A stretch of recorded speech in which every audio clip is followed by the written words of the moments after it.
Գշպետներ օրեր առաջ սեպտեմբերի 29-ին հանդիպել նրանց հետ, բայց նրանց որևէ պահանջ այդպես էլ չէր իրականացվել, ավելին ծնողները պնդում էին, որ Էդուարդ Ասարյանն այն մարդը չէ, որ պատասխանատու է իրենց պատասխանների համար, իրենց հարցերի պատասխանը նա չունի։ Դուք որպես ընդդիմադիր պատգամավոր ինչպես կներկայացնեք այս իրավիճակը ձեր տեսանկյունից։ Նախ արդեն 5 տարին է լրացել, որ անհայտության մեջ գտնվող ծնողները որևէ տեղեկություն չունեն իրենց ընտանիքի անդամների, երեխաների, ծնողների եւ առհասարակ այն մարդկանց, որոնք որ ճիշտ է կան մարդիկ, որոնք որ անհայտության մեջ են 2 տարի, կան մարդիկ, որ 5 տարի անհայտության մեջ են, բայց ամենայն դեպս 191 անց ճշտված այս պահի դրությամբ անհայտության մեջ է եւ կրկնում եմ հարազատները որևէ ինֆորմացիա չունեն, իրանց իրավունքն է պահանջելու պետությունից, կառավարությունից, որպեսզի պատասխան տան, թե ի վերջո ինչ գործընթացը ինչ տեղում է եւ այսպես կոչված իրենց այդ հարաբերությունները, բանակցությունները, ես չգիտեմ ինչա, որ խաղաղության իբր պայմանագիր է եւ այլն, տարբեր գործընթացներ կան, չէ՞, որ Ադրբեջանի հետ այդ գործընթացները տարվում են եւ մարդկանց իրավացիորեն մարդիկ պահանջում են, որ ինչ որ լուր, ինչ որ տեղեկություն, թե ի վերջո ինչա կատարվում այդ ուղղությամբ։ Հիշեցնեմ ձեզ, որ ամիսներ առաջ նաև Բաղրամյան փողոցն էին փակել, էլի հանդիպում էին խնդրել, այդ հանդիպումներ չէր տեղի ունեցել, հետո ամիսներ անց ինչ որ կիսատ-պռատ մի հանդիպում էր տեղի ունեցել կառավարության շենքում եւ վարչապետի աթոռը զբաղեցնողը էլի նորմալ հոդաբաշխ պատասխաններ չէր տվել եւ մարդիկ իրավացիորեն այդ պահանջը դրել են։ Ի վերջո դրանից առաջ գործընթացը համակարգում էր Արմեն Աբազյանը ԱԱԾ-ի պետ, Արմեն Աբազյանի հանելուց հետո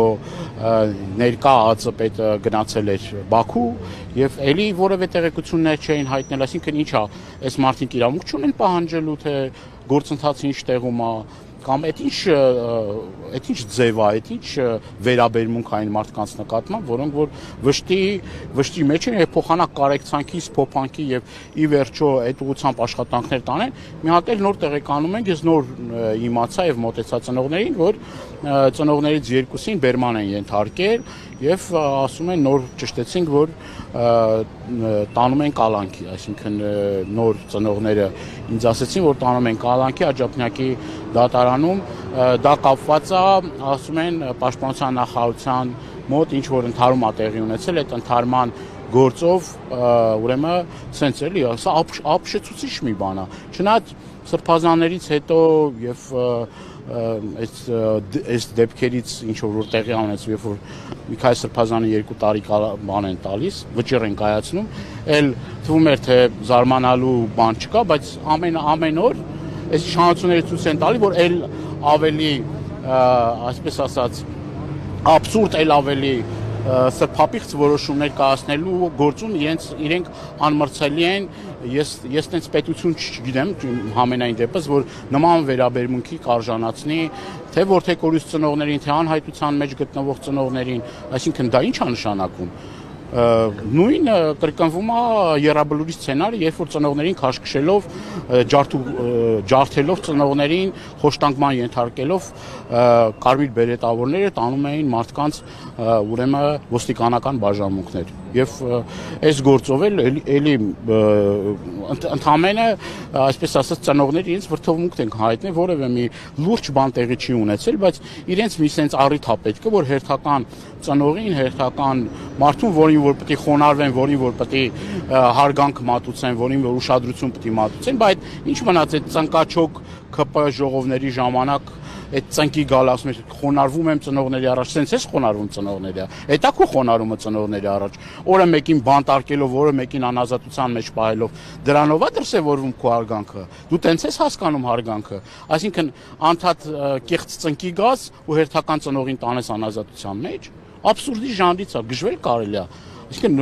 ծնողները պնդում են, պարոն Դանելյան, որ սա իրենց լրացնելու եւս մեկ միջոց է, այսինքն քիչ-քիչ բոլոր ծնողներին այսպես 2-2 կտանեն կալանքի։ Սա լրացնել է, սա խոշտանգում է։ Լրացնելը ինչ ավելի մեղմ որակում եք տալիս, սա խոշտանգում է, ուղիղ խոշտանգում են, բռնության են ենթարկում, ահաբեկում են, եւ սա որևէ մի բանական մարդու ուղեղում չի կարող սա տեղավորվի։ Սա անհանդուրժելի է, ի՞նչ է նշանակում դա։ Ինչ է նշանակում պատասխանի տեղը փոխանակես մարդկանց պատասխան տակ, պատասխանի տեղը տանում եք մարդկանց անազատության մեջ, պատասխանի տեղը ծեծում եք այս մարդկանց, խոշտանգում եք այս մարդկանց, փոխանակ պատասխան տակ, ասում եք չէ, ձեր երեխաներին տարել ենք անհայտության մեջ ենք բարել, կամ ձեր երեխաները այսօր զոհված են, հիմա հերթը ձեր հերթն է, եկե ձեզ պիտի խոշտանգենք, ինչ է սա նշանակում։ Սա որևէ մի ռացիոնալ, ասենք ռացիոնալիզմի հատիկներ էլ չկա անգամ սրա մեջ, էլի։ Սրանով ցույց է տալիս, որ տեսեք, եթե ես կարողանում եմ ազգային բարերարի հետ սենց վերաբերվեմ, եթե ես կարող եմ սրբազանների հետ սենց վերաբերվեմ, որդեկորուց ծնողների հետ սենց վերաբերվեմ, անհայտության մեջ գտնվող մեր հայրենակիցների, հարազատների հետ էլ կարամ սենց վերաբերվեմ։ Այսինքն հասարակության տարբեր շերտերի, այն մարդկանց, որոնք որ ամենաթանկն են տվել, ու այս օրերին, որ գիտեք էլի, ինչա, այս մի քանի ամիսները մեր համար ողբերգական ամիսներ են, կորուստի ամիսներ են, եւ ամեն անգամ կրկնում եմ ծնկի գալով մի քանի ծնող հայտնվում անազատության մեջ, անհանդուրժելի, անընդունելի, չգիտեմ, ում են ուզում հաճի անան, Էրդողանին են ուզում հաճի անան, Ալիևին են ուզում հաճի անան, այսօր Էրդողանը գնացել է Բաքու, կարող է այդ շրջանակներում են այս մարդիկ ձերբակալվում, կարող է այդ շրջանակ, այդ կոնտեքստում է եւ այդ ուրեմն այդ իրենց այդ հանդիպումների արդյունքում են ուզում ինչ-որ մի բան ցույց տալ Էրդողանին, Ալիևին, որ կարան սենց անեն, հա, այս սուրբ օրերը, որ մեր համար, չգիտեմ, էլի կրկնում եմ, այսօր էլի հիշատակի օր է, այսօր էլի զոհված մեր ընկերների հիշատակի օրն է, էլի մենք, չգիտեմ,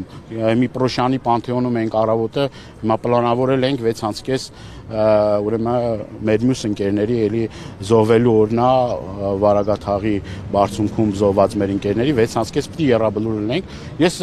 մեքենայով էի, որ ուղիղ եթերում տեսա, նաև ծնողների հետ կապվեցի, ասին որ սենց բանա շտապեցի, որ գամ ստեղ իմ զորակցությունը հայտնեմ եւ մտածում էի, որ ուրեմն գնամ բաժանմունք, ասում են, որ ուրեմն նոր-նորքի ոստիկանական բաժանմունքում է, բայց քիչ առաջ նորից եմ կրկնում տեղեկություններ ստացանք, որ տանում են Աջափնյակի դատարան, ծնողներն ասեց։ Պարոն Դանիելյան, այսօր պարզ դարձավ, որ 44-օրյա պատերազմի հանգամանքներն ուսումնասիրող ազգային ժողովի քննիչ հանձնաժողովի զեկույցը կուղարկվի արխիվ։ Այս մասին ինչ կարող եք ասել, սա ինչ որ կերպ կարող է ազդել անհետ կորածների հարազատների վրա։ Ես ինչ պիտի ասեմ, դուք չեք տեսնում ինչ է կատարվում։ Քարորյային էլի տենց արեցին, հիմա էլ 44-օրյա պատերազմում շատ կարևոր տեղեկություններ կա, հույժ կարևոր տեղեկություններ կա, սա լույս է սփռելու պատերազմի հանգամանքների վրա, բա այն որ պիտի լույս սփռի պատերազմի հանգամանքների վրա, այդ գործը տանում են արխիվ։ Դե թող լույս սփռեն, թող լույս սփռեն եւ իմանային մարդիկ ինչ հակատա, թեպետ այդ հանձնաժողովի նկատմամբ այսպես մի առանձնապես մի վեց վստահություններ չկա, որովհետեւ իրենք իրենցով են այդ հանձնաժողովի նիստերը արել եւ գիտեք որ ինչա շատ տենց ինչ որ մեծ կրկնում եմ մեծ տենց հույսեր էլ չկա, բայց համենայն դեպս սա ցույց է տալիս էլի անպատասխանատու վերաբերմունք, բա լավ այդ քան մեկ տարի շարունակ տարուց ավել այդ հանձնաժողովը իբր թե գործ էր անում, ասում են շատ կարևոր հանգամանքներ է ի հայտ գալու։ Այդ կարևոր հանգամանքները եթե ի հայտ չպիտի բերեին, տանեին արխիվ, ինչի էին այդքան մարդու աշխատավարձ տալի, այդքան մարդը իբր օրնի բուն աշխատում էր այդ ուղղությամբ, ուր է այդ։ Կարող է ծլակները տանում ա դեպի իրենց դրա համար են տենց անում։ Ես չգիտեմ, հիմի ցանկացած մարդ կարա դրանով եզրակացություն անի։ Կարա ինչ որ բաներ կա, որ ինքը մտածի, որ հն կարող է իրենց տներին էր հասնում դրա համար այտենց եղել։ Չգիտեմ։ Ասում են պատգամավորները կարող են դիմել եւ արխիվից վերցնել, կարդալ, օրինակ դուք պատրաստում եք։ Տեսեք, նախ մինչև հիմա էլ այդ հանձնաժողովի պատգամավորները իմ տեղեկություններով, չգիտեն վերջնական վերջնական զեկույցի տեքստը չգիտեն, ինչքան որ ես գիտեմ։ Ինչ վերաբերվում է նրան, որ падգամավորները վերցնեն ծանոթանան, այդ վերցնել ծանոթանալն էլ գաղտնիության գրիֆ է պարունակում եւ եթե վերցնեն ծանոթանալ ու չեն կարալու այդ նյութերը վերցնեն եւ հրապարակեն, կամ եթե դուք ինձ հարց տաք, ես կարալու եմ պատասխանեմ։ Եթե պատասխանեմ, քրեական հետապնդման եմ ենթարկվելու։ Դա ավելի շատ պետք է մեր հասարակությանը, հանրությանը, որպեսզի այն կրկնում եմ, այն հրեշավոր դեպքերը, որտեղ են պատասխանատուները, որ իբր պատասխանատու գերագույն գլխավոր հրամանատար կոչվածի գործողությունները պետք է տեսնեն։ Չէ, ասում եմ, տենց մարդ կա, որ կասկածում է իմ գերագույն գլխավոր հրամանատարի կարողությունների հետ կապված։ Ասում եմ, տենց մարդ կա, որ կասկածում է։ Չէր ասում, ինքը չէր ասում։ Ո՞վ էր ասում այդ ամեն ինչը։ Բա ասում եմ, բանեմ, խոնարհվում եմ ժողովրդի առաջ։ Բա ասում եմ, 3 միլիոն Հայաստանում վարչապետ կա, բայց 3 միլիոն վարչապետները Հայաստան չիմանան ինչա տեղի ունեցել։ Բա որ թե կորուս ծնողները չիմանան ինչա տեղի ունեցել։ Ասեմ, իրենց իշխանության օրոք, այդքան նաև չպետք է լինենք, որ մտածենք, որ իրենց իշխանության օրոք պետք է այս գործերը բարձրահայտվեն եւ այլ եւ այլ։ Շատ բաներ իմ խորին համոզում եմ, հիմնավոր կասկածներ ունեն, որ այդ նյութերը, այդ կարևոր բաները, այն ինչ որ իրանց է վերաբերելի, դա շատ սահուն ձևով կշրջանցեն, բայց համենայն դեպս անգամ դրանից են իրանք խուսափում, անգամ այն քիչ նվազ բաները, որ կարող է մարդկանց մոտ կասկած առաջացնի, ինձ թվում է հենց դրանից էլ խուսափում են։ Եթե չխուսափեին, կհրապարակեին, բայց լիարժեք 44-օրյա պատերազմի քննությունը կլինի այն ժամանակ, երբ որ իրենք չլինեն իշխանության։ Այդ ժամանակ կլինի լիարժեք քննություն եւ այդ ժամանակ մենք իրապես մեղավորներին կտեսնենք եւ հուսով եմ, որ այդ գործը հաջորդ իշխանությունների օրոք, այսպես ասած, մանրակրկիտ կհետազոտվի, կքննվի եւ ի վերջո բոլոր մեղավորները, որոնք մեղավոր են պատերազմ բերելու